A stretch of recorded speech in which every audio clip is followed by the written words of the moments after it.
Alright friends, get around, grab your drink because today's story, oh honey, it's messy, explosive and absolutely unhinged. Let's set a scene. It's the early morning of November the 5th, 1605. London is cold, foggy and half asleep. Inside the Palace of Westminster, everything is quiet, but underneath the building, in the dark stone cellars, someone is waiting. A man, in riding boots, a long cloak, head pulled low, matches in his pocket, and right behind him, 36 barrels of gunpowder, just sitting there.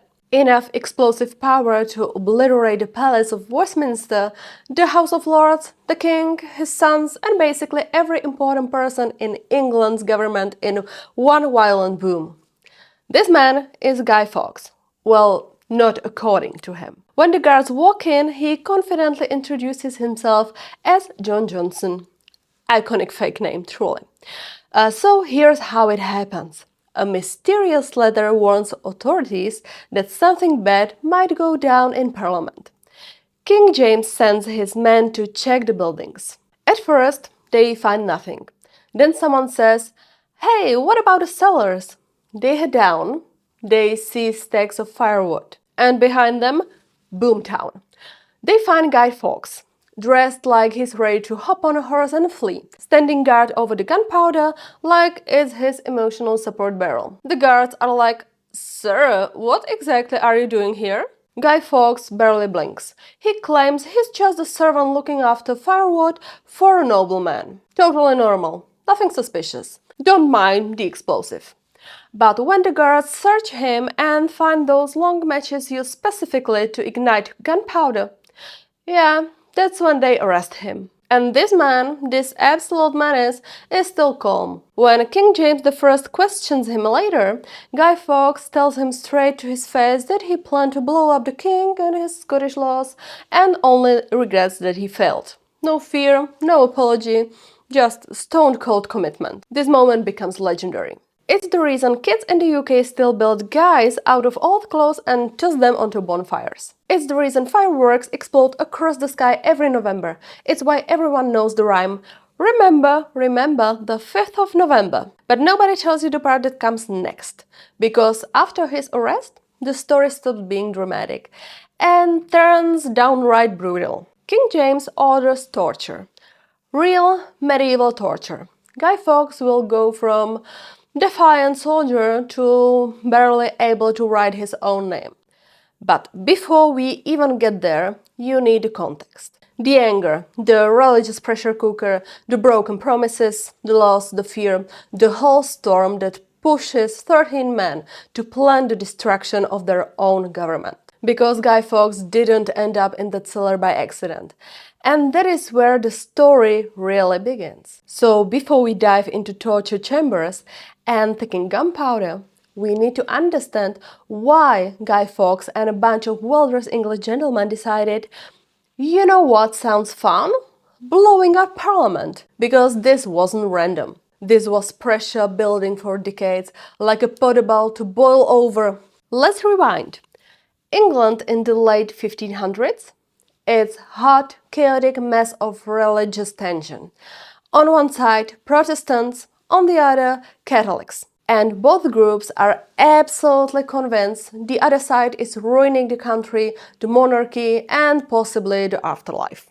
A century earlier, King Henry VIII was like, "I want my marriage annulled." The Pope said, "No." And Henry, being Henry, basically responded, "Fine. I will make my own church." Boom. Now Catholics are the enemy, and practicing their faith becomes extremely risky.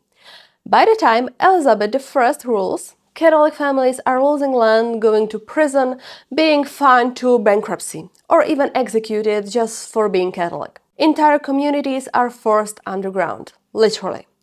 Then comes 1603. New king, fresh start. England gets James I, Mary Queen of Scots' son, and Catholics are like, finally, someone who gets it. And honestly, at the beginning, James plays along. He's like, sure, Catholics can exist, just be chill about it. But then he realizes that being chill doesn't make him popular with the Protestant majority. Rumors start swirling.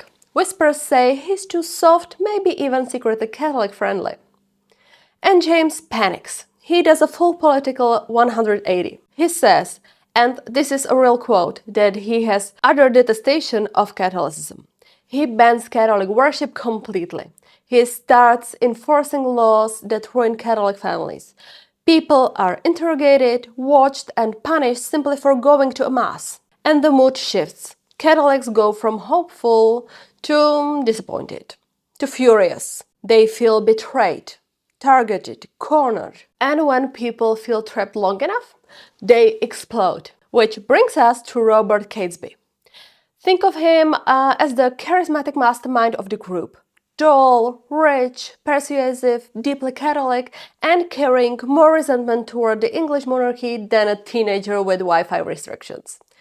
Catesby looks at King James and basically says, "Oh, so you want to make our lives worse? Say no more." He starts gathering a team. Thomas Percy, John Wright, Thomas Ventura, and eventually the soldier from York with explosive experience, Guy Fawkes, recently back from fighting for Catholic Spain. They didn't choose him for his personality. They chose him for his skill. He knew gunpowder. He knew warfare. And most importantly, he wasn't famous in London, so he could move quietly. The more laws King James passed, the more Catholics joined the cause. By the time the plan was fully formed, the conspirator list had grown to 13 men. Lucky number 13. And their plan? Oh honey, this wasn't just blow up the king. It was a full-scale overthrow of the English government. Blow up parliament during the state opening, when the king, nobles, judges and bishops were all packed into one room. Then kidnap Princess Elizabeth, James's 9-year-old daughter, and place her on the throne as a Catholic puppet queen. This wasn't a small idea. This was, if we do this right, we change history forever. But big plans make big noise, and big noise attracts spies. Especially when the guy in charge of national security, Robert Cecil, is basically running 1600s MI5 with a spy network so nosy, your grandmother would be impressed. The Catholic think they are working in secret, but paranoia is thick. People whisper, people stress, people crack, and one day a letter appears, a warning. And suddenly the entire plot is on a countdown timer. Which brings us right back to that man in the cellar on November the 5th. And why everything, I mean everything, went straight downhill from there. Okay, so now we've got 13 conspirators, 36 barrels of gunpowder, and one seriously angry country. The plan is set. The stakes are massive. And the countdown to November the 5th is officially on. But first, they need a place to put all of that gunpowder. Some of the conspirators suggest digging a tunnel under Parliament. Cute idea, totally unrealistic. So Thomas Percy just casually rents a cellar directly under the House of Lords. Because apparently in 1605 you could just stroll up and lease prime explosive real estate like it's no big deal. This cellar or undercraft becomes basically Guy Fawkes' office. He's the muscle, the explosives expert, the guy who knows his way around a fuse. While the others stay out of sight, scheming and stressing, Guy camps out underground with the kegs, 36 barrels of gunpowder hidden beneath piles of firewood. Fun fact, if that gunpowder had actually ignited, it would have obliterated the Palace of Westminster and killed everyone inside. Even modern engineers agree, it would have been catastrophic. Now here's where things get messy. The opening of Parliament was officially scheduled for May 1605. But then the plague hits London. Everything gets postponed to November the 5th.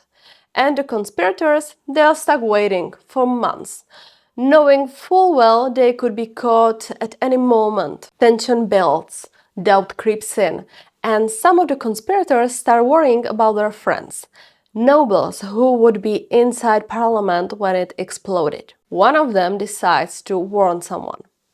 Big mistake. A mysterious letter reaches Lord Monteagle telling him to skip Parliament or face a terrible blow. Monteagle shows it to King James's spymaster, Robert Cecil. Cecil shows it to the king, and James I reads the phrase "terrible blow" and goes, That sounds like a gunpowder. He wasn't guessing. His father was killed in an explosion.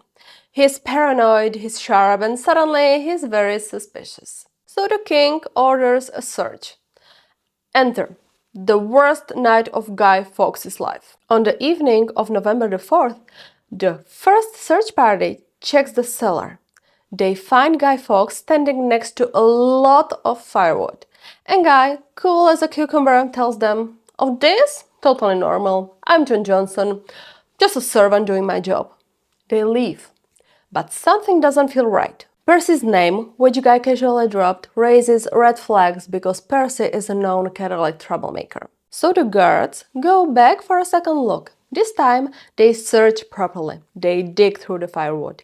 And they find all 36 barrels of gunpowder. They search Guy Fawkes again. And what do they find? Slow matches, the type used to ignite gunpowder, sitting in his pockets. And that's it. Game over. The plot collapses in one instant, right there in that cold stone cellar. Guy Fawkes is arrested, dragged upstairs, interrogated, and even in that moment, caught red-handed, literally sitting on the explosive, he stays bold. When they ask why he was there, he answers something along the lines of, "I wanted to blow you Scotch beggars back to your native mountains." And the king, instead of fainting or flipping tables, respects the courage. But courage doesn't save you. Not here, not in 1605. Because the next stop? The Tower of London. And that's where things get dark. Like darker than the undercraft, darker than politics, darker than the torture methods. England pretends not to remember. The Gunpowder Plot has officially failed. But Guy Fawkes is suffering? That's just beginning. Alright, buckle up because this is where Guy Fawkes' story goes from political rebellion to full-on horror movie. After being caught in the cellar with the gunpowder, the slow matches, the fake name, everything, Guy is hauled straight to the one place you never wanted to end up in the 1600s, the Tower of London.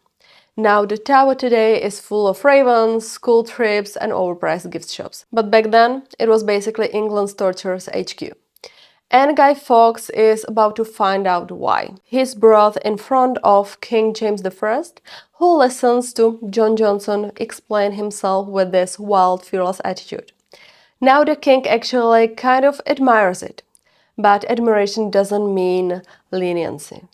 Because James I signs a letter that literally says, "Use the gentle tortures first, and then proceed to the harsher ones," which is 1605 speak for "start slow, but don't stop." Now Tudor and early Stuart torture had a whole menu. But Guy doesn't get the light appetizers for long. First, they hang him from manacles, metal cuffs attached to the wall, with his hands suspended above him. Within minutes, your shoulders feel like they are ripping out. Your joints scream, blood flow stops. It's brutal, but not enough to break him. And Guy, he stays silent. 1 day, 2 days, still refusing to name a single conspirator. So the interrogators escalate. Enter the rack, the most notorious torture device England ever used. A wooden frame, ropes tied to your arms and legs, and a crank that slowly, horrifyingly stretches your body apart. This was a medieval myth. This was real, documented, and Guy Fawkes is one of the last people in English history proven to have been tortured on it. They tie him down, they turn the wheel, bones dislocate, muscle fibers tear, tendon snaps, pain so intense it blanks out your vision, and on top of that, they would often add burning, cutting, or tearing out fingernails, because the rag alone wasn't cruel enough apparently. Guy holds out as long as any human can. But eventually the torture breaks him. He gives up the names. The conspiracy web unravels. His signature on the confession is barely legible, just a trembling, broken scribble, and it is still preserved today, showing exactly what the rag did to him. The conspirators are rounded up. The trial is formality. They are all sentenced to the same punishment for high treason, to be hanged, drawn and quartered. Which, sorry in advance, is even worse than it sounds. Dragged on a hurdle to the gallows, hanged until almost unalived, then mutilated, then disemboweled, then beheaded, then cut into quarters, literally, and sent around the country as a warning. This is the fate waiting for the Guy Fawkes. But Guy pulls one final move. On January the 31st, 1606, as he climbs the scaffold at Westminster, right across from the building he tried to destroy, he leaps from the ladder. He fall breaks his neck instantly. He is gone quickly. He beats the system. He avoids the agonizing second part of his execution. His body is still quartered. That was procedure, but he escapes the suffering. It's the only moment of control Guy Fawkes gets after November the 5th. One last gesture of defiance. And that's the moment his legend starts forming. So, Guy Fawkes is gone. Caseby is gone. Most of the conspirators are gone, blown up, shot, tortured or executed. You would think the story ends there. But oh no. Now the real chaos begins. Because the second the plot collapses, England absolutely loses its mind. The country goes into full paranoia mode. King James and his government realize something. This could be the best political gift ever handed to them. A violent Catholic conspiracy uncovered at the last second, the kind of drama kings dream of. And they milk it. They frame the failed explosion as God's divine protection of the monarchy, and the propaganda machine kicks into high gears. Pamphlets, sermons, speeches, everywhere you look it's "Look what the evil Catholics tried to do." Never mind it was a small group of extremists. Never mind that many Catholics had zero idea this was happening. Nuance? Never heard of her. Parliament passes a new law within months. Parliament creates the observance of the 5th of November Act. This law orders every English citizen to attend church on November the 5th and thank God for saving the king. It becomes an annual ritual, mandatory, religious, political, and it establishes something new. Bonfire Night. People start building massive fires, ringing church bells, celebrating the great deliverance. And very quickly this tradition evolves into burning Guy Fawkes into effigy. At some point, children start making stuffed dummies, guys, with old clothes and straw, parading them around, asking for money, and then on November the 5th, throwing them onto bonfires. It's symbolic. It's gruesome. It's kind of messed up. But for hundreds of years, that's the vibe. Fireworks get added later, symbolizing the explosion that almost happened. And just like that, Guy Fawkes goes from injured rebel to annual human sacrifice puppet. Meanwhile, King James strengthens anti-Catholic laws. The Gunpowder Plot becomes justification for more restrictions. Catholics lose rights. They can't vote, can't practice law, can't serve in the military, and face even more surveillance. England becomes even more hostile to the Catholic minority. And it all traces back to one night in a cellar. But here's where the plot twists. History does something weird. Guy Fawkes, executed traitor, Catholic rebel, torture victim, starts being remembered less as a villain and more as a symbol of rebellion. And it starts slowly. Poets and writers begin romanticizing him. Pamphlets question the government's suspiciously convenient timing. And people start wondering, did Robert Cecil, the king's spy master, actually know about the plot in advance? Was the plot allowed to grow so the government could crush Catholics harder? There's no proof, but the theory never fully dies. Then, centuries later, the mask arrives. In the 1980s, the graphic novel V for Vendetta turns Guy Fawkes into an icon of anti-authoritarian resistance. In 2005, the movie cements it. And from there, the Guy Fawkes mask becomes global. Anonymous uses it, protesters use it, hacktivists, activists, movements around the world, all wearing Guy's stylized mustache and smirk. The man who tried to blow up Parliament becomes the face of fighting oppressive power everywhere. Whether you see him as a hero, villain, extremist, or symbol, Guy Fawkes ends up more famous than any of politicians he tried to kill. And definitely more famous than King James, his torture sentence, or anyone who actually stopped him. 4 centuries later, nobody is burning effigies of James I. Nobody is celebrating Robert Cecil. Nobody lights fireworks for Parliament's survival. But Guy Fawkes? He gets burned in bonfires, worn on masks, put on shirts, turned into memes, symbols, and revolution aesthetics. The man wanted to blow up a building. He accidentally blew up history. So here's the weird thing about Guy Fawkes. The man failed. He was tortured, executed, chopped up, and scattered across the country as a warning. Parliament wanted one very clear message floating through the English air. Don't even try this again. And honestly, for a while, it worked. But centuries passed and something strange happened. The story didn't fade. It morphed completely. By the late 1600s, Bonfire Night wasn't a solemn day of mourning or national reflection. It was chaos. Kids dragging sacks of straw stuffed to look like men, yelling, "Penny for the guy!"